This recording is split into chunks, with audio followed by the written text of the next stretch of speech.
Hello everyone, welcome to study मिनटों में। ये एक्सप्लेनेशन सीरीज में आपको सभी चैप्टर्स के word to word meaning explain किए गए हैं, जिससे आपको हर चैप्टर समझने में आसानी होगी। तो आज हम स्टार्ट करने वाले हैं अ प्ले का पार्ट 2। पिछली वीडियो में हमने स्टैंडर्ड 9 का जो चैप्टर है अप्रे उसका पार्ट 1 बहुत अच्छी तरीके से एक्सप्लेन किया है। अगर आपने वो वीडियो नहीं देखी है तो आप पहले वो वीडियो देखिए, तभी आपको पार्ट 2 अच्छे से तरीके से समझ आया होगा, क्योंकि ये स्टोरी पूरी एक लिंक में है। पार्ट 1 में हमने आधा कवर किया है, अब उसका नेक्स्ट पार्ट हम पार्ट 2 में देखेंगे। तो पहले आप उसे देखिए, फिर अब पार्ट 2 पर बढ़ते हैं। तो पार्ट 2 में जहाँ से स्टार्ट हो रही है, जहाँ से शुरुआत हो रही है, वो है second guard exits and returns with the Goldsmith. क्योंकि पार्ट 1 में हमने देखा था, आखिरी जो राजा का हुक्म था वो ये था कि पहले उस सुनार को इस दरबार में लाया जाए और बिना किसी डिले, बिना किसी देरी के हम उसे फांसी पर लटका देंगे। तो पार्ट 2 की शुरुआत यहाँ से होती है कि सिपाही जाकर सुनार को दरबार में लेकर आ रहे हैं। तो चलिए, गोल्डस्मिथ अब दरबार में आ चुका है। अब वो क्या कहता है?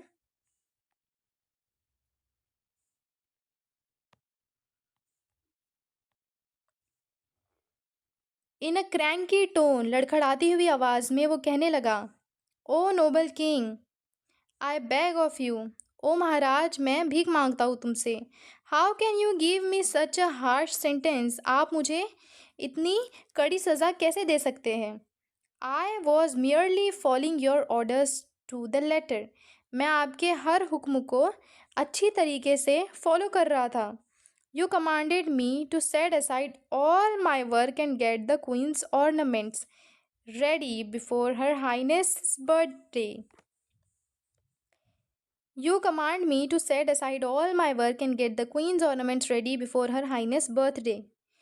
तो देखिए ये स्टोरी में कितना अच्छा ट्विस्ट आया है कि जो गोल्डस्मिथ है, वो गोल्डस्मिथ को जब राजा के कोर्ट में लाया गया, उसके दरबार में लाया गया, और जब गोल्डस्मिथ को कहा गया कि बताओ कि तुम्हारी गलती है, तो गोल्डस्मिथ ने कहा कि इसमें मेरी कोई गलती नहीं है राजा, मैं तो आपके हुक्म को फॉलो कर रहा था। आपने तो मुझसे कहा था कि अपना सारा काम एक तरफ रख दो और रानी के लिए जेवर तैयार करो, क्योंकि उसका बर्थडे आने वाला है। So there has been a delay in making this ladies bridal ornaments. तो जो सुनार था वो कहने लगा कि इसी वजह से तो जो ये लेडी है, जो अ, जो मनी लेंडर की जो डॉटर है, उसके जेवरात बनाने में इसी वजह से देर हुई, क्योंकि मैं रानी के गहने बना रहा था। In the name of justice, इंसाफ के लिए, योर हाइनेस पैर्डन मी, मुझे माफ़ कर दीजिए। स्पेयर माई लाइफ, मुझे बख्श दीजिए, मुझे बख्श दीजिए। I was just following your highness's orders, मैं तो रानी का हुक्म मान रहा था। किंग कहने लगा, नॉट अनदर वर्ड, अब एक लफ्ज़ और नहीं। Your excuse does not hold good, तुम्हारा जो एक्सक्यूज़ था वो ज़रा सा भी नहीं चलेगा। टू द गार्ड्स, उसने सिपाही को हुक्म दिया, take the goldsmith away to the gallows and hang him at once, जाओ इस सुनार को जेल में ले जाओ और उसको एक ही बार में फांसी दे दो। Goldsmith, have mercy O generous king, रहम करिए ओ मेहरबान राजा। I fall at thy feet, वो, मैं आपके कदमों में गिर जाऊंगा। प्लीज़ फॉरगिव मी, मुझे माफ़ कर दीजिए। जस्ट वंस, दिस टाइम, बस आखिरी बार, इस बार। Let me leave, I have, यहाँ पर गोल्डस्मिथ को सेंटेंस कंप्लीट करने नहीं दिया गया, वो बस इतना कह रहा है कि अपनी माफ़ी मांग रहा है और कह रहा है कि मुझे जीने दीजिए। आई हैव, बस वो इतना बोलता, उससे पहले किंग कहने लगा बहुत तेज़ी से, लाउडली यानी बहुत ज़ोर से, none of this any more, अब इससे आगे कुछ नहीं। Take him away, take him away at once, एक ही बार में इसे ले जाओ। Let him hang to death, और इसे फांसी पर चढ़ा दो। अब यहाँ से यहाँ तक का पूरा सीन बताया गया है। Two guards drag the wailing gold smith, दो सिपाही आते हैं और खींचते हुए ले जाते हैं उस गिड़गिड़ाते हुए सुनार को। Courtiers and other whisper to one another out of shock, और हैरत से जो दरबारी है वो एक दूसरे से बातें करने लगते हैं। विस्पर यानी फुसफुसाना। कर्टियर्स यानी दरबारी, जितने भी दरबारी हैं वो आपस में फुसफुसा रहे होते हैं शौक से। Soon the guards return with the Goldsmith and the hangman. अब देखिए, अब एक और ट्विस्ट आ गया है कि गोल्ड्समिथ जो सुनार था उसको फांसी देने के लिए ले जाया तो गया, लेकिन बहुत जल्दी सिपाही उस गोल्डस्मिथ के साथ और हैंगमैन, हैंगमैन यानी जो फांसी देने वाला होता है, उसके साथ वापस दरबार में लौटे। किंग ये देखकर कहने लगा, एनॉयड, बहुत गुस्से में। व्हाट, क्या? Why have you not carried out my orders, तुमने मेरा हुक्म क्यों नहीं माना? Hang the Goldsmith at this moment, अभी इसी वक्त इस सुनार को फांसी दे दो, और as you will suffer the same punishment, नहीं तो तुमको भी यही सज़ा भुगतनी होगी। हैंगमैन, देखिए यहाँ पर ये हैंगमैन है जो फांसी देता है, उसको हैंगमैन कहते हैं। हैंगमैन कहने लगा, holding a noose in his hand. Noose यानी ये जो फंदा होता है जो हैंगमैन के हाथ में, इसको नूज कहते हैं, जिसमें हम सर को डालकर हैंग करते हैं। तो हैंगमैन के हाथ में वो नूज़ है और वो कहने लगा, 1000 अपोलॉजीज, 1000 बार माफ़ी। अपोलॉजीज यानी माफ़ी। ओ ग्रेट किंग, ओ महान राजा, but this noose does not fit the goldsmith's neck. उसने कहा कि ये जो नूज़ है, ये जो रस्सी है, ये सुनार के गले में नहीं आ रही है, फिट नहीं हो रही है। इट इज़ टू लूज, ये बहुत ढीली है। किंग, अब राजा ने देखिए कितना कैसा हुक्म दिया है। Then try it around every once neck here. उसने कहने लगा कि यहाँ पर जितने लोग हैं सबके गलों में डालकर ये चेक करो कि किसके गले में ये नूज़ फिट हो रही है। Pointing to the subjects, subjects यहाँ पर कहा गया लोगों को, जितने लोग दरबार में थे, मतलब जितने सस्पेक्ट थे, जितने मुजरिम थे, एक के बाद एक उन सब की तरफ उंगलियां दिखाते हुए राजा ने कहा कि हर एक के गले में ये नूज़ डाल के देखो कि किसके गले में ये फिट बैठ रही है। And see who it fits, और देखो किसको ही फिट आ रही है। Whoever has a neck of the size of the noose must be hang, जिसके भी गले की ये साइज, ये नूस की ये साइज होगी, उसको फांसी दे दी जाएगी। Hangman tries the noose on many of the subjects waiting for justice. Hangman ने एक के बाद एक जितने लोग इंसाफ के लिए खड़े थे, उनके गले में ये रस्सी डाल डाल कर देखी। They spurn and resist, but the hangman with the help of the guards overpowers them. वो खुद को छुड़ाते और बचाने की कोशिश करते, लेकिन हैंगमैन सिपाहियों की मदद से उनके गले में वो नोज डाल डाल कर चेक करता। Finally the nose fits the disciple. अब जो रस्सी थी वो किसके गले में फिट बैठी, किसके साइज की थी? डिसिपल की। डिसिपल यानी वही जो पहला शख्स जो कि आया था ये देखने की ये राज्य में क्या क्या होता है। Hangman, ah your highness, it fits at last. अब जो हैंगमैन था उसने कहने लगा कि हाँ महाराज, ये आखिरकार फिट हो गई है। आपको याद आ रहा होगा, डिसिपल वो था जो ये सोच रहा था कि मैं राजा को आज सलाम पेश करता हूँ और उनसे अनुमति मांगता हूँ कि क्या मैं आपके राज्य में रह सकता हूँ, क्योंकि उसको ये सिपाहियों से पता चला था कि यहाँ पर सब्ज़ी और मिठाइयाँ, हर चीज़ की एक ही दाम है। तो डिसिपल वही शख्स है, और डिसिपल के जो गले में, जो नेक में ये नूज़ फिट हो गई थी। अब डिसिपल जो कि बिल्कुल बेकसूर था, उसकी कोई गलती नहीं थी, वो कहने लगा, बट यानी लेकिन, लेकिन। अब देखिए किंग, राजा कहता है, ah justice at last, take him to the gallows without further delay.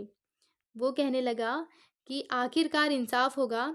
अब इस अ, जो शख्स है, जो डिसिपल है, इसको जेल में लेके जाओ और बिना किसी देरी के इसको हैंग कर दो। Hangman and guards force the protesting disciple out. अब जो डिसिपल था, जो वो मुसाफिर था, जो वो शागिर्द था, वो प्रोटेस्ट कर रहा था कि मुझे नहीं जाना है। फिर भी हैंगमैन और सिपाहियों ने उसको खींचते हुए ज़बरदस्ती लेकर गए। किंग कहने लगा, justice delayed is justice denied. Delayed यानी देर करना, डिनाइड यानी इनकार कर देना, मना कर देना। तो किंग ने ये बहुत ही अ, अच्छा डायलॉग, मतलब यहाँ पर एक अच्छी चीज़ है। किंग कहने लगा कि justice delayed is justice denied, यानी अगर इंसाफ में देरी होगी तो उसका मतलब है कि इंसाफ में इनकार ही कर रहे हैं हम। Andher Nagari pride itself on prompt action. Andher Nagari को फ़ख्र है उसके एकदम एक के बाद एक एक्शन पर, यानी फ़ौरन-फ़ौरन जो एक्शंस होते हैं अंधेर नगरी में उस पर हम सबको फ़ख्र है। Our action speaks louder than words. हमारे जो हमारे जो कारनामे हैं, मतलब हमारे जो एक्शन है, हमारे जो ऑर्डर्स है, वो अल्फाजों से ज़्यादा तेज़ बोलते हैं। अब देखिए यहाँ यहाँ से यहाँ तक ये दरबार का सीन बताया गया है, यहाँ से यहाँ तक। Voices and shouts heard from outside. बहुत सारा शोर और बहुत सारी आवाज़ें बाहर से आ रही थी। और री inter in a rush with another elderly man. और अब दरबार में एक नए इंसान की एंट्री होती है जो कि थोड़ा बूढ़ा था। बाहर से बहुत तेज शोर आया और फिर अचानक बाहर से बहुत बड़ी भीड़ आई एक बूढ़े इंसान के साथ। देखिए, किंग, व्हाट, क्या, why have you all return with this stranger alive, and who is this man. अब जो राजा था वो कहने लगा कि क्या तुम क्यों आ गए हो इस ये अजनबी के साथ, और कौन है ये। वो राजा कहने लगा कि वो जो डिसिपल था उसको वापस लेकर आ गए थे ये लोग, यानी जिसको हैंग करने गए थे उसको साथ लेकर आ गए थे वापस दरबार में, और उसके साथ एक और अजनबी आदमी को भी लेकर आए थे। तो पहला गार्ड कहने लगा, आई बेग योर पैडन, मैं आपसे माफ़ी चाहता हूँ, your highness, but we are confuse indeed. वो कहने लगा कि आप मुझे माफ़ कर दीजिए क्योंकि मैं बहुत कंफ्यूज हूँ। This old man rush toward us as we were about to hang the young stranger. जैसे ही हम इस डिसिपल को, इस शागिर्द को लटकाने जा रहे थे फांसी के फंदे पर, तो अचानक एक बूढ़ा शख्स हमारे पास भागते हुए आया and bagged and pleaded that he should be hang instead. और वो कहने लगा और गिड़गिड़ाने लगा कि इस शख्स की जगह मुझे आप फांसी पर चढ़ा दीजिए। सेकेंड गार्ड, दूसरे सिपाही ने कहा, at first we thought the old man had lost his mental balance. पहली बार जब वो बूढ़े शख्स की बात सुनकर हमें लगा कि शायद ये बूढ़ा पागल हो गया है, अपना मानसिक संतुलन ये खो बैठा है। What sane man would wish to suffer such a drastic death willingly. Willingly यानी जानबूझकर, विलिंगली यानी जानबूझकर। तो वो कहने लगा, जो दूसरा सिपाही था, कि हमको पहले लगा कि ये आदमी पागल है, क्योंकि कौन ही ऐसा शख्स होगा इस दुनिया में जो कि जानबूझकर ड्रास्टिक डेथ, इतनी खतरनाक मौत को सफ़र करना चाहेगा, फेस करना चाहेगा। पहले सिपाही ने कहा, but this young man says that he is a wise and learned sage from the forest yonder, and he himself was this man's disciple. तो जो यंग मैन था, यानी जो डिसिपल था, जैसे कि उसने पहले बताया था कि वो किसका शागिर्द है, वो इसी साधु का शागिर्द था। तो आप कंफ्यूज मत होइए। देखिए पहले क्या हुआ, पहले जो नूस थी, जो रस्सी थी, वो किसकी नेक में फिट हो गई थी, वो फिट हो गई थी उस डिसिपल के नेक में, जबकि उसका कोई कसूर नहीं था और ना ही वो वहाँ पर उस मसले के लिए खड़ा था, उसका तो कुछ और ही मामला था। फिर भी वो नूज़ उसकी नेक में फिट होने की वजह से राजा ने उसको हुक्म दिया कि जाओ इसको ही आप लोग फांसी दे दो। अब जब वो राजा के साथ गया वो डिसिपल, तो वो डिसिपल ने जैसा कि बताया था कि वो यहाँ पर रहने के लिए आया है और वो एक साधु का शागिर्द है। वो साधु उसके गुरु हैं जो कि घेंगोर फॉरेस्ट में रहते हैं। तो जैसे ही जब ये सिपाहियों ने उस यंग डिसिपल को, उस यंग स्टूडेंट को फांसी पर लटकाने का चाहा, तब अचानक उसके साधु वहाँ पर आ गए और वो कहने लगे कि इसको मत लटकाओ, इसकी जगह मुझे फांसी दे दो। तब जो सिपाही थे उनको ऐसा लगा कि ये बुजुर्ग जो इंसान है, क्या ये अपना मानसिक संतुलन खो बैठे हैं, क्या इनको दिमाग नहीं है, भला कौन ही इतनी खतरनाक मौत खुद से लेना चाहेगा, कौन ख्वाहिश करेगा कि उसको इतनी खतरनाक मौत मिले। तो पहले सिपाही ने कहा कि अ, जब हम उसको लटकाने जा रहे थे तब इस शागिर्द ने कहा, इस डिसिपल ने कहा कि यही वो साधु है जो जिनके साथ मैं जंगल में रहता हूँ और मैं इनका ही स्टूडेंट हूँ। आप सेग, यानी देखिए आप फोटो में यहाँ पर इमेज में देख सकते हैं, ये वो सेग है, यही वो साधु है। देखिए, अब ये सेग ने राजा से क्या कहा, O noble king, you are most generous, आप बहुत रहमदिल हो। Be kind and allow me to be hanged in place of my disciple. आप मेरे शागिर्द के बदले, आप मेरे स्टूडेंट के बदले मुझे आप फांसी का हुक्म दे दो। आई बेग ऑफ यू, मैं आपसे फांसी के लिए भीख मांगता हूँ। किंग ये सुनकर कहने लगा, व्हाट अ स्ट्रेंज अपील, ये कैसी मांग है कितनी अलग मांग है। And why does such a wise and holy man wish to obstruct the course of justice. और इतना सीधा साधा और इतना मतलब धार्मिक शख्स इंसाफ का रूल क्यों ब्रेक कर रहा है। किंग राजा ये सोचने लगा कि ये कैसी ख्वाहिश है, ये कैसी मांग है। इतना होशियार और इतना समझदार व्यक्ति क्यों इंसाफ के बीच में आ रहा है। क्या मैं पूछ सकता हूँ, मैं आई आस्क, राजा ने ये कहा। शेख ने जवाब दिया, showing reluctance to let out of his secret. शेख जो साधु था उसने जवाब दिया, योर मेजेस्टी, महाराज, द ट्रूथ इज, सच ये है, no no I can not say it. तो जो शेख है वो इस तरीके से रिएक्ट करने लगा कि जैसे बहुत बड़ा कोई राज है जो कि वो बताना नहीं चाह रहा है राजा को। तो उसने कहा कि हुजूर, मैं, सच तो ये है कि नहीं नहीं मैं नहीं बता सकता। तब राजा देखिए कहने लगा, आई demanded I demanded an explanation or I shall not have you hanged in place of your disciple। राजा ने कहा कि मैं तुमसे तुम्हारी कहानी पूछ रहा हूँ, तुमसे पूछ रहा हूँ कि तुम क्यों अपने शागिर्द के बदले खुद फांसी पर चढ़ना चाहते हो। अगर तुम मुझे नहीं बता सकते तो मैं तुम्हारे बदले वो शागिर्द को ही हैंग कर दूंगा और तुम्हारी जान को छोड़ दूंगा।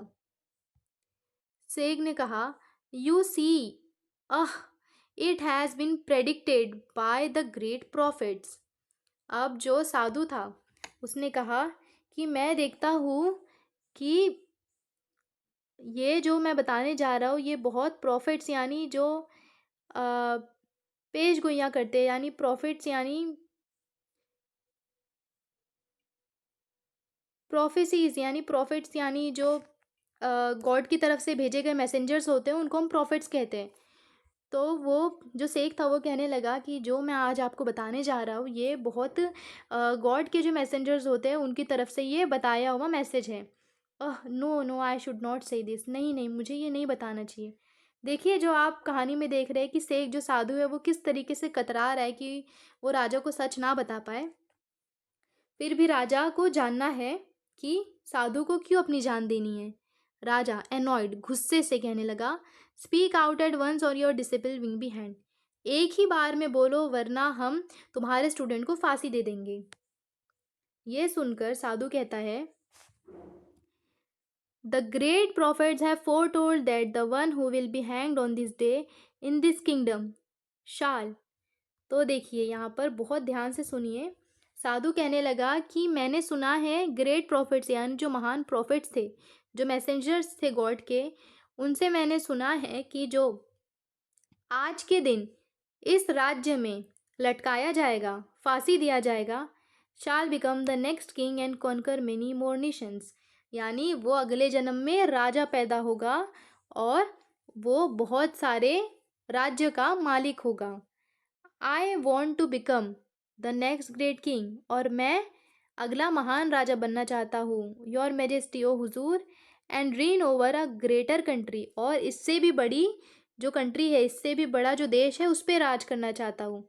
आई will go down in history as a famous royal monarch, और मैं इतिहास में एक महान राजा की तरह जाना जाऊँगा। The future generations will read about me and my greatness for millenniums to come.